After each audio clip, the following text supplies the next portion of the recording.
We've got April Smith coming. Oh, there it is. Just popped up. As soon as I said it, of course. Good morning. Are you April Smith? Yes. And Mr. Lewis, will your client waive the formal reading of the motion? She does, Judge.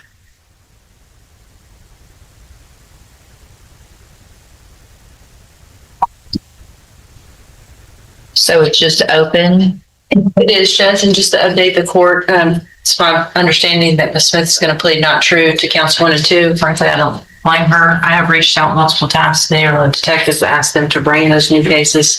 I believe I even did so in May, if I'm correct, and I still don't have them. So I don't intend to proceed on them. We're just going to go open to the court on the full range of punishment, with the understanding that if for some reason those cases are brought in, I don't intend to proceed on this. Okay. All right, ma'am. Or Mr. Lewis, will she waive the formal reading of the motion? She does, Judge. Ms. Smith, in clause number 19, 33472, I have a motion to revoke your community supervision. This shows that you were placed on probation August 3rd of 2020 for the offense of theft of property with previous convictions. And that was a 2-year term in the state jail prison that was probated for 5 years. Is that correct? Yes. And then it alleges that you violated your probation. Count 1 alleges that you committed the new offense of theft of property with previous convictions May 1st of 2025 in Jefferson County. And is that true or not true?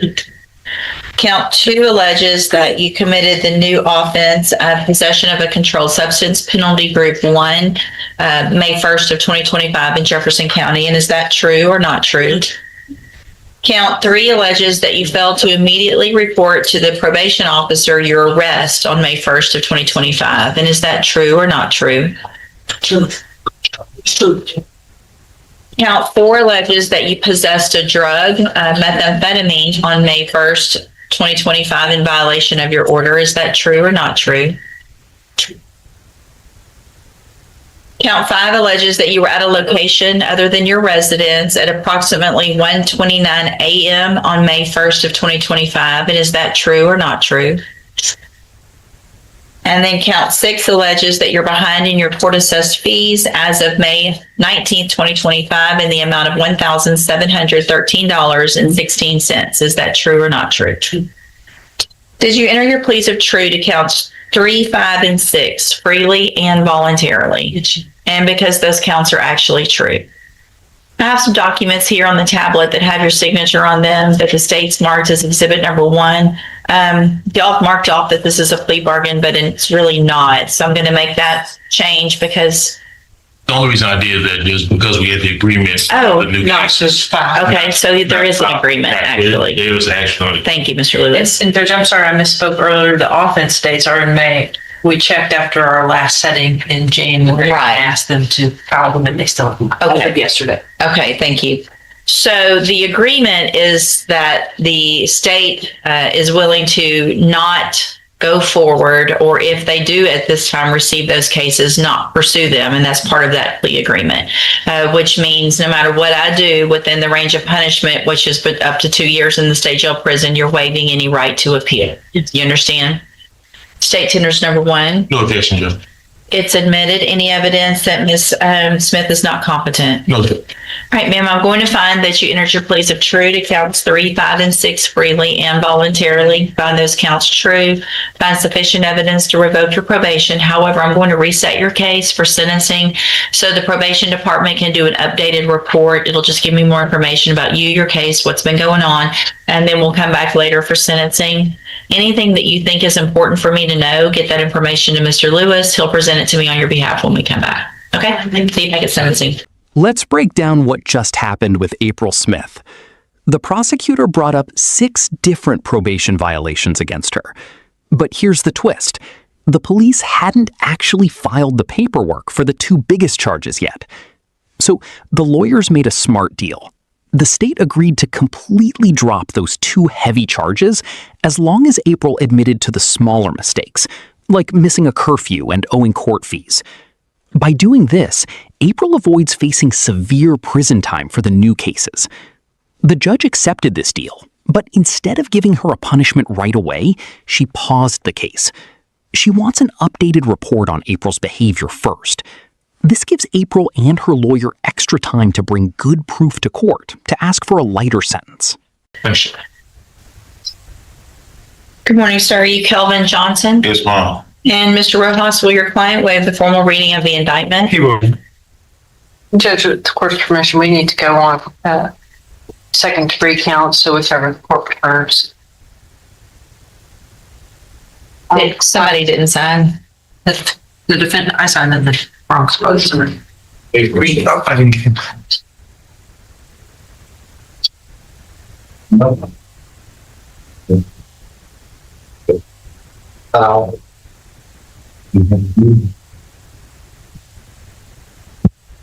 That's okay. Thank you. Mr. Johnson, in cause number 25, DCCR 1781, you're charged with the state jail felony offense of theft of property with previous convictions from October 9th of 2025.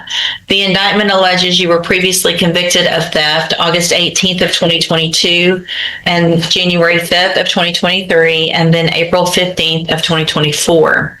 The indictment further alleges that you were convicted of delivery of a controlled substance, a state jail felony, February 9th of 2004, 2 cases on that same date of delivery of a controlled substance. And how do you plead to that charge? And are those prior convictions all true? Yes, ma'am. Did you enter your plea of guilty and true, freely and voluntarily? Yes, ma'am. And because you actually did what they've charged you with? Yes, ma'am. I have here on the tablet some documents that have your signature on them that the state has marked as exhibit number 1. Before you signed these, did you go over them with Mr. Rojas? Yeah. Do you fully understand them? Yes, ma'am. And do you understand if I follow the agreement that you've made with the district attorney that you'll be waiving or giving up any right to appeal? Yes, ma'am. And it looks like the agreement that you've reached is for a cap of 5 years in prison, which means you're leaving your punishment up to me. And as long as I follow the agreement, I cannot give you more than 5 years. Give you 5 years, I can give you less, I can consider probation. All of that will be determined when we come back for sentencing and I get more information and a pre-sentence report and things like that. You have an absolute right to have a jury come in and decide 2 things. The first is to decide if you're guilty or not. And then if they find you guilty, you could leave your punishment up to them. If we go forward this way, then you're waiving that. And is that what you want to do? No. Right. Do you also understand, if you're not a U.S. citizen, that a plea of guilty or no contest may result in your deportation, exclusion from admission to the country, or denial of naturalization under federal law? State tenders number 1. No objection. It's admitted. Is there any evidence that Mr. Johnson is not competent? No, Your Honor. All right, sir, I'm going to find that you entered your plea of guilty and true, freely, and voluntarily. I find that you're mentally competent and understand the nature and the consequences of your plea. Find sufficient evidence to find you guilty. However, I'm going to reset your case for sentencing so the probation department can do that report. That'll give me more information about you and your case, and then we'll come back later for sentencing. Anything that you think is important for me to know, get that information to Mr. Rojas, and he'll present it to me on your behalf when we come. Yes, ma'am. All right, we'll see you back at sentencing. You go back with the bailiff. Good morning, sir. Are you Donald Cogdill? Are you Donald Cogdill? Yes, ma'am. And Mr. Cogdill, can you hear me okay? Barely.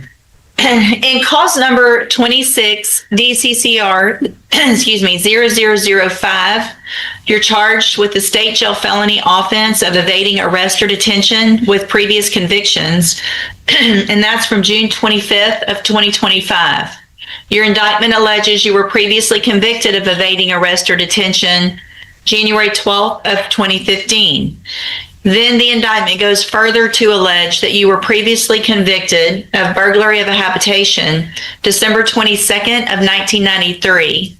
After that was final, you were convicted of burglary of a habitation November 7th of 1994. And then after that, you were convicted of possession of cocaine with intent to deliver, a first-degree felony, January 30th of 2009. And then after that was final, you were convicted of indecency with a child by exposure, a third-degree felony, September 21st of 2017. What all of that means is that if you go to trial and you're found guilty in this current case, and if at least 2 of those prior offenses are true, that you were convicted, your punishment would be that of a second-degree felony, which is between 2 years and up to 20 years. Do you understand? Do you understand that?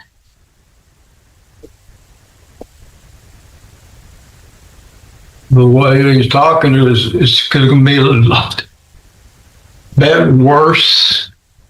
I mean, I don't understand.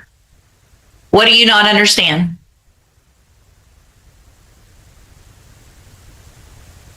You understand the range of punishment is 2 to 20 years, correct?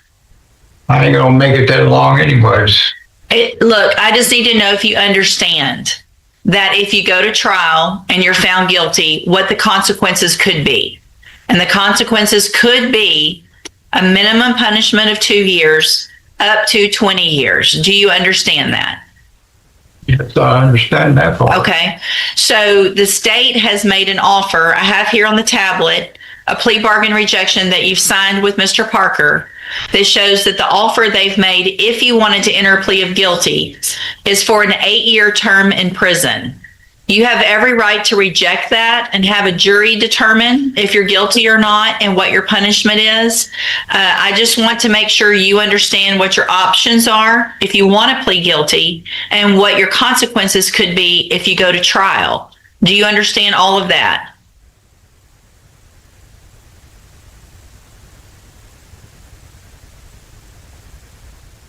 Well, I better take the. Just listen to my questions. Do you understand that? What your options are and what your consequences could be. I just need to know if you understand it. It doesn't matter. Listen, I'm not asking you if you like what their offer is. I know. Okay? I don't care if you like it or not. It doesn't matter. I just need to know if you understand what it is. Do you understand? Yes. And so, go I'm ahead. sorry, Judge, if I may, the state, based on the facts of the offense itself, the state would be more than willing to cap that at 8 years. He received 15 last time on that evading, so we were actually even going to come to the court with seeking your permission for that 8 based on the facts of the offense. But with everything that he has in his past, the state would certainly be willing, based on the underlying facts, to cap it if they make any difference. Have y'all talked about that? No, we haven't talked about a cap. Why don't y'all go back and talk Okay. about it and I'll hold it for a minute. Donald Cogdill's case shows just how much your past record can come back to haunt you in court. On paper, his current charge, evading arrest, is usually a minor felony. But because Donald has several serious past convictions on his record, the law allows the state to boost his maximum punishment up to 20 years in prison. Donald was clearly confused and overwhelmed by how high that number was. He had already rejected the prosecutor's offer for an 8-year sentence. But seeing how nervous Donald was, the prosecutor stepped in at the last second with a better deal, an 8-year cap. That means if Donald agrees, the absolute maximum time the judge can give him is 8 years. But the judge could easily give him way less. It takes a massive 20-year risk completely off the table. Dilkul.